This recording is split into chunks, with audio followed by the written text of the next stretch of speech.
এটা কথা হৈছে যাৰ কাৰণে আজি আমি ইয়াত একেলগে উপস্থিত হৈছোঁ।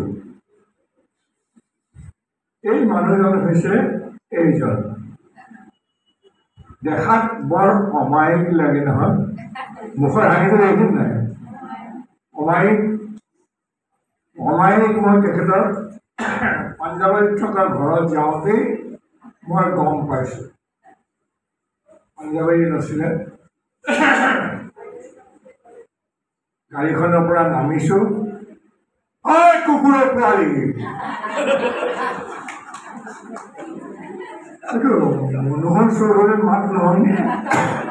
মই পৰিবাৰক সুধিছোঁ, হয় বা ইমান অমায়িক মাত। যিয়ে নহওক, আপোনালোকে প্ৰথম দেখিছে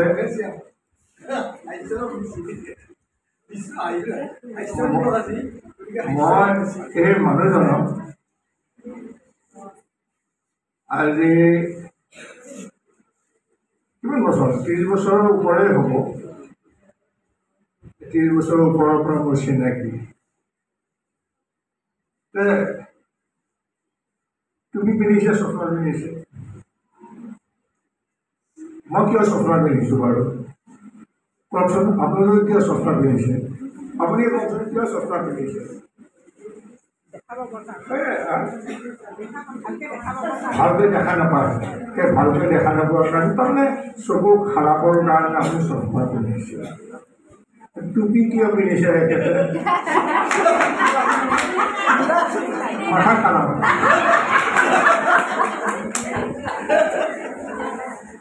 এই দুটা খাৰাপৰ কাৰণে তেখেতে অনবৰত টুপি আৰু চশমা পিন্ধি থাকে।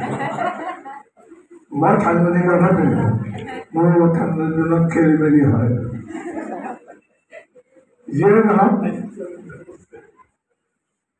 অতি সুন্দৰ পৰিবাৰ তেখেত আহিছে।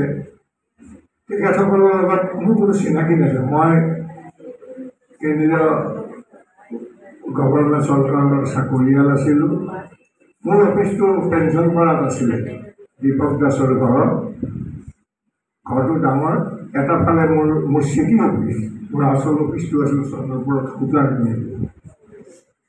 মই এদিন ইয়াত বহোঁ বা দুদিন ইয়াত বহোঁ, তাত তিনিদিনৰ দিনা মই মিললৈ যাওঁ চাবৰ কাৰণে।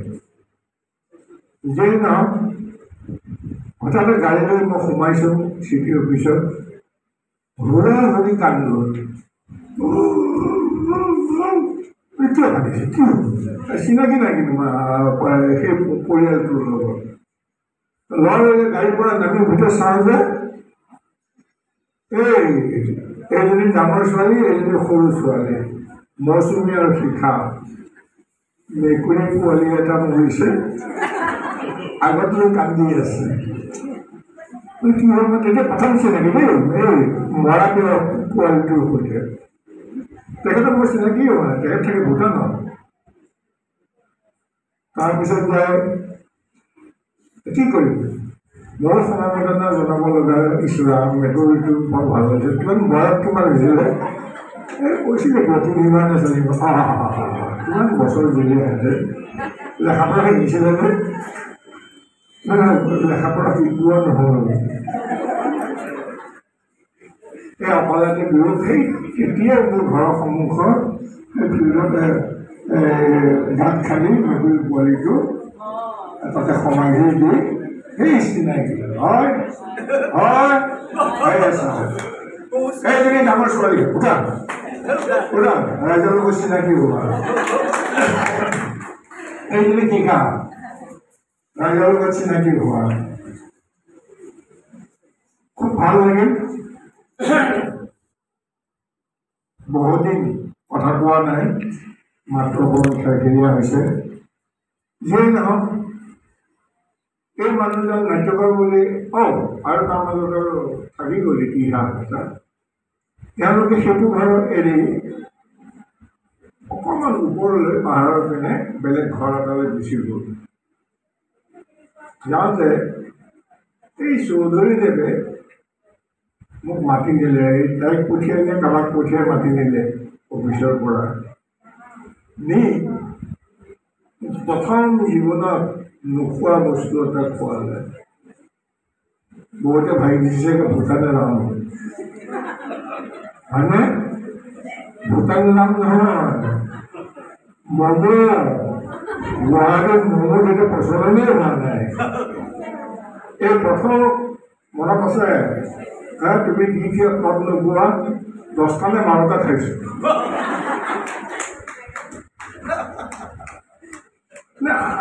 জীৱনত প্ৰথম খাইছে আৰু খুব টেষ্টি, ভেৰি টেষ্টি। এই মানুহটোৱে এটা নে 2টা খাইছে। চিগাৰেট খালে নাখাব, চিগাৰেট নাই খোৱা, মোৰ সেইটো খাইছে। যিয়ে নহওক ভাল লাগিল তেখেতে যে কবিতা এটা লিখিছে, নাট্যকাৰ বুলি জানো। তেখেতৰ শুৱালকুছি ঘৰৰ ওচৰলৈকে মই গৈছোঁ, অভিনয় কৰিছোঁ, শ্বুটিং কৰিছোঁ, কিন্তু তেখেতৰ ঘৰতো সোমাইছোঁ, মাত লগাই আহিছোঁ। কিন্তু তাত বেলেগ আছিলে কোনোবা, এওঁলোক নাজানে, এওঁলোকতো ইয়াতে থাকে। বিশেষ ক'বলৈ একো নাই, যিখিনি পাৰোঁ কৰোঁ। আৰু আছে বহুত কীৰ্তি আছে এখেতৰ, কীৰ্তিমান লোক। গতিকে আজি আৰু নকওঁ, আপোনাৰ শুভেচ্ছা জনালোঁ।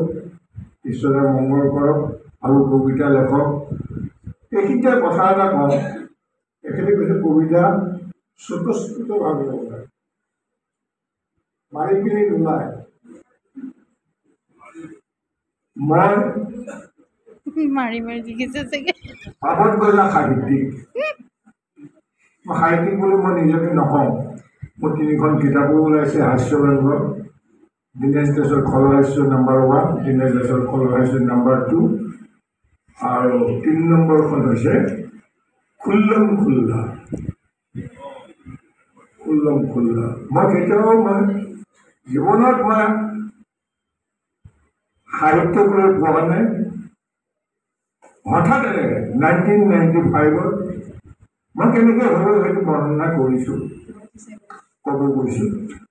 হঠাৎ 95-ত মোক ইংলেণ্ডৰ পৰা তাত বিহু ফাংচনলৈ মাতিলে। বিহু ফাংচনতো মইতো ভয় খাই গ'লোঁ। ভয় খাই গ'লোঁ মানে এইটো কাৰণত, মই কৰোঁ গুণ্ডাৰ চৰিত্ৰ, আৰু মই তাত যে কি গুণ্ডাৰ চৰিত্ৰটো দেখুৱাম, চৰে খাব লাগিব হয় নে?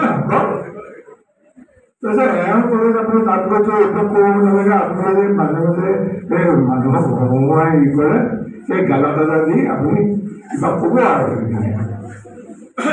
না বুলিও ক'ব নোৱাৰোঁ, নাযাওঁ বুলিও ক'ব নোৱাৰোঁ। ইংলেণ্ডখন দেখা পাওঁ। যিয়ে নহওক মই খুব 2জন ভাল গুৰু পাইছিলোঁ নগাঁৱত। মই নগাঁৱত আছিলোঁ ইয়াৰ আগতে।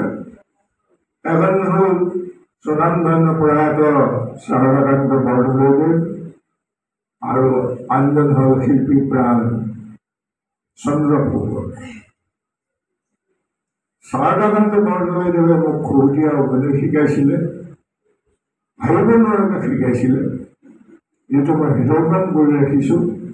আৰু চন্দ্ৰ ফুকনে আজি যিটো ভিলেন মই খাই আছোঁ, আপুনিও কৈ থাকে বা আপোনাৰ এই নাটকখন বৰ চাই বৰ ভাল লাগে বা চিনেমাখন চাই ভাল লাগে, সেই অভিনয় মোক শিকালে চন্দ্ৰ ফুকনে। কেনেকৈ হাঁহি মাৰিব লাগে, কেনেকৈ বডি লেংগুৱেজ দিব লাগে, এটা খৰচৰিত্ৰ কৰিবলৈ গ'লে কেনেকৈ চকুৰ চাৱনি দিব লাগে। আৰু তাৰ লগে লগে সকলোতকৈ ডাঙৰ কথা, কথাৰ যিটো কথন ভংগী, এই কথন ভংগীতে তুমি বুজাই দিব লাগিব তুমি কি কৰি আছা। এইবিলাক হাঁহি, এইটোও হাঁহি এটা। গতিকে বিভিন্ন হাঁহি আছে, সেইবিলাক হাঁহি মই বিভিন্ন, এতিয়ালৈকে 122খন মই চিনেমা কৰিলোঁ, চিৰিয়েল চিনেমা কৰিলোঁ। অলপতে যোৱা মাহত প্ৰাগ চিনেমা এৱাৰ্ডে মোক জীৱন যোৰা সাধনা বঁটা দিলে। ইয়াৰ আগতে মই বহুত জীৱন যোৰা সাধনা বঁটা পাইছোঁ, মই বহুত পাইছোঁ। মোৰ নৰেন্দ্ৰ মোদী কলেজত ভৰ্তি হৈ আছে এনেকৈ ফটোবিলাক লগতে। কিন্তু কিছুমান কথা মনত থাকি যায় নহয়। এই যে মই গ'লো ইংলেণ্ডলৈ, যাওঁতে তেতিয়া পেপাৰ মিডিয়াৰ বাহিৰে একো নাছিলে। শিৱানু বৰা যেতিয়া জ্যেষ্ঠ সাংবাদিক, তেওঁ মোক বাৰে বাৰে কৈছিলে, দাদা আপুনি যাব, কিবা লিখে। মই একো লিখিব নাজানো, মই লেখাই নাই আজিলৈকে, আপুনি যি পাৰে একো লিখিবচোন। মই এটা কি কৰিলো যে জানেই যেতিয়া ইংলেণ্ডখনত দুদিনৰ কাৰণে গৈতো লাভ নাই, গ'লে মই এনেকুৱা ধৰণে কৰিছিল, তাত অসমীয়া মানুহ বহুত আছে, চব যিজনে মোৰ লগত কৰিছিল তাৰ পৰা তাৰ ফোন নম্বৰবিলাক লৈ মই চব সেই চিধা দাস আছে, যদুমণি বৰা, দোকান সেইবিলাকে তেখেতসকলে ফোন কৰোঁ। মই জানো ইয়াতে গম পাইছোঁ যে শনিবাৰ আৰু দেওবাৰৰ বাহিৰে তেওঁলোকে একো সময় দিব নোৱাৰে। মই তেনেকৈ তেওঁলোকৰ লগত থাকি ৪৫ দিন আছোঁ ইংলেণ্ডত। আৰু সেই ৪৫ দিনৰ সোমবাৰৰ পৰা শুকুৰবাৰলৈ এই যে মোক শিৱানু বৰাই ক'লে, আপুনি কি লিখিবচোন, দিব যি পাৰে মনত যি আহে। হঠাতে কাগজ কলম লৈ মই জীৱনৰ প্ৰথম ষ্টেপ কেনেকৈ দিছিলোঁ ষ্টেজত, সেই তাৰ পৰা মই আৰম্ভ কৰিলোঁ। আৰু কৰোঁতে এনেকুৱা হ'ল, কিমানমান হ'ল তাতে ৪৫ দিনত। আৰু কথাবিলাক মই এই হাস্যব্যংগবোৰ অট'মেটিক ওলাল। অট'মেটিক যেতিয়া ওলাল, লাহে লাহে মই আনিলোঁ, আনি ইয়াত দিলোঁ। দি চিত্ৰ সংবাদ বুলি তেতিয়া এখন আলোচনী আছিলে, হেৰি আমাৰ চিনেমা চিত্ৰ সংবাদ বুলি এখন আলোচনী আছিলে। তাত কম্পালচৰি কৰি ১ বছৰ উলিয়াওঁতে আমাৰ অসমে দেখা পালে।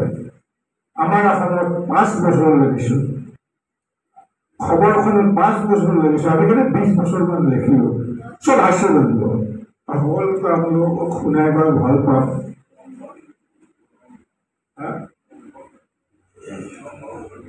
ৰংঘৰ চিত্ৰ সংবাদ, হাজৰিকা, সূৰ্য হাজৰিকা।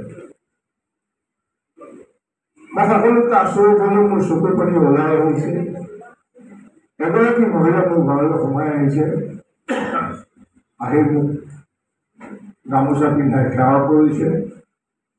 তেখেতে হাস্যব্যংগৰ ওপৰত মোৰ লিখনিৰ ওপৰত ৰিচাৰ্চ কৰি ডক্টৰেট পাইছে। কেনেকুৱা লাগিব কথাটো? মই সাধাৰণ BA পাছ, কেতিয়াও নেলেখা মানুহ, কিন্তু লিখোঁতে এইডাল হ'ল। এই ৩খন ওলাল আৰু ১০খনমান ওলায়, কিন্তু মই কাপোৰ আৰু কৰা নাই, আৰু আছে ঘৰতে।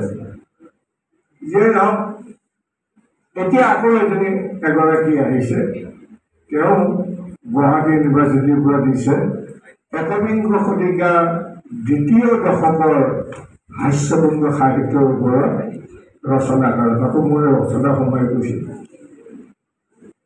দ্বিতীয় দশকতো সোমাই গৈছে মোৰ। গতিকে এটা মোৰ আনন্দৰ কথা, ভাল লগাৰ কথা। মই নিজে ডক্টৰেট হ'ব নোৱাৰিলোঁ, কম্পাউণ্ডাৰ হ'লোঁ। মোৰ লেখাৰ ওপৰত তেওঁলোকে কৰিছে, সেয়ে মোৰ আনন্দ। বিশেষ কথা একো নাই, নিজৰ গুণ বসানতেই গুণ। আৰু মানুহৰ ওচৰলৈ বৰ অমায়িক মানুহ, বৰ অমায়িক।